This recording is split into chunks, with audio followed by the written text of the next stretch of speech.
President Obama, you said, somebody asked you, give him a grade, you gave him a 4 out of 10. Where do you rate Barack Obama? A 4. A 4. I think there are a lot of decisions being made that I and probably the majority of Americans are not impressed with right now. So you think that he's not doing a good job? No, I think in the two areas that I am most concerned about, national security, there's some questionable actions that he has taken so recently that I believe weakens our country and well, give me an example. Security. What is he doing wrong? Gitmo. What? We decide we're going to close Gitmo without a security plan. We're going to bring Muhammad over here, and we're going to create this circus atmosphere here in New York and try this terrorist in our court system that is reserved under our Constitution for American citizens to be able to have their rights exercised. Okay, so Gitmo and Khalid Sheikh Mohammed are mistakes. And I agree on both of them. I put them, if you had to close Guantanamo Bay for PR purposes, which is, you know, what their argument is, I'd put them in Alaska. I put them way up in Alaska. I build a little prison up there, way away from everybody, and see how they like it up there. You know, we do have a vacated base up there in that too, where perhaps, but you know, hey, let's hear what Alaskans would have to say about that. Allowing you know, I think Alaskans would say, yeah, come on, bring them on up. Guantanamo Bay, Cuba, 88. Alaska, minus 15. Okay.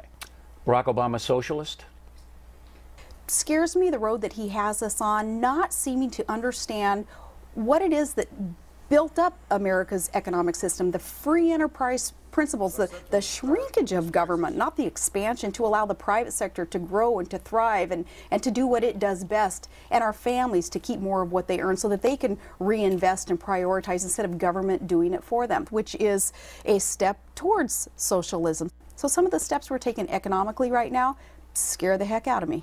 Do you think that he wants to change the country into an entitlement society? We're going to see, depending on his cap and tax bill that he will no doubt support coming out of Congress, that the health care bill, whatever that's going to cost us and whatever the answers are there to all of our questions about the health care, we're going to see if he decides that he can kind of shift gears, change course, and move us back to more of the free enterprise, free market principles that built up this country, then my answer to you is going to be no, he's not hell-bent on changing the capitalist society that we are. But if he is stubborn about this, then my answer to you is going to be, well, his actions speak louder than our words, and yes, he's going to change our capitalistic society. You ever talked to Obama? Have you ever spoken to him one-on-one to any extent? Not to any extent. I've met him twice, but...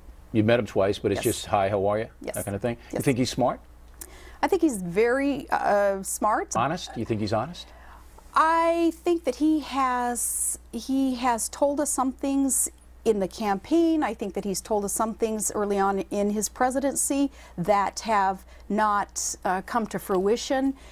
He was all about positive change, and I think a lot of Americans are believing that the change that he's ushering in isn't necessarily positive. Well, he says it is. I mean, and you're conservative, so you don't like it. But positive in terms of creating debt for our children. No, but he says, but you know what the arguments are. I mean, he says that, look, a lot of Americans can't afford health insurance. The insurance companies are out of control. I got to get them under control. That's why I'm doing what I'm doing. You know, that's his point of view. Let's get the health care problems under control then, but let's use free market, results-oriented, patient-centered solutions to do that. Tort reform, he's not embracing any of those ideas. Getting rid of the waste and fraud that he insists today, if we would just get a handle on that, we could pay for this. Well, he says he's going to get rid of the waste and fraud. Let's do it right now then. One of the amusing parts of your book for me was that you wanted to do the Reverend Wright dance. You wanted to get Reverend Wright up there and ram it right down Barack Obama's throat. Why? Well, I believe that it is not negative campaigning or off base to call someone out on their associations, and Reverend Wright was a close associate of Barack Obama's for 20 years. What's wrong with Reverend Wright? Oh, any reverend who would say, "Goddamn America," there's something wrong with him and his beliefs. Do you believe Barack Obama when he said he didn't know Reverend Wright was that radical? Do you believe him? Over 20 years of being in the pew of Reverend Wright's church, surely you would think there would have been something spewed from the pulpit that didn't quite sound right for America. Over 20 years. Maybe he just happened to miss those particular sermons, though. You look a little skeptical, Governor. I don't know. But my point is, in the campaign, I wanted to talk about the associations and the past voting record, too, and the experience, the 150 days in the U.S. Senate, building this foundation of experience. I wanted to talk about things like that, but we didn't, and I think that there was some unfairness there, again, to the electorate. But again, I can't, you know, I'm sitting there and I'm going, they told you not to bring up Reverend Wright because McCain didn't want to do it. And you said to them what? Well, I said that I would want to talk about it. But you didn't make it a crushing point. See, I think I would have maybe grabbed McCain's tie and pulled him over and said, you got to do this. You know what we did? And I'm going to give McCain some respect on this one, too. What I did in the rallies and up there at a podium, I put this empowerment in the hands of the voters, of the people who were there and were watching, and I said, it's not off base to call a candidate out on their record and their associations, and it's not negative campaigning.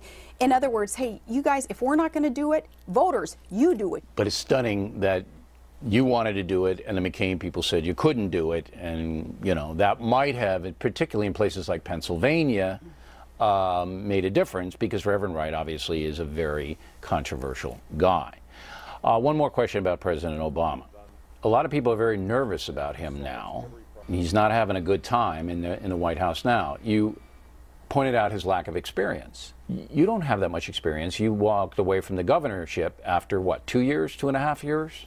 Going into my lame duck session, my fourth legislative session, that deciding I wasn't going to run again and not wanting to put Alaskans through a lame duck session that was full of distraction. But is it fair to for you to criticize Obama's lack of experience when somebody could make the same criticism about you on the national stage? If you're talking about executive experience, I would put my experience up against his any day of the week. I'd been elected to local office since 1992 and was a city manager, a strong mayor form of government, was a chief executive of the state, was an oil and gas regulator. There was some good experience there that could have been put to use in a vice presidential ticket. We have to remember, too, that I wasn't running for president. No, but that's the key question.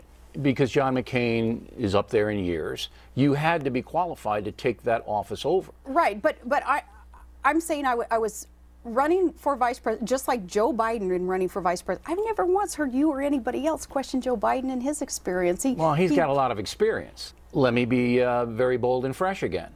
Do you believe that you are smart enough, incisive enough, intellectual enough to handle the most powerful job in the world? I believe that I am because I have common sense and I believe, the values that are reflective of so many other American values. And I believe that what Americans are seeking is not the elitism, the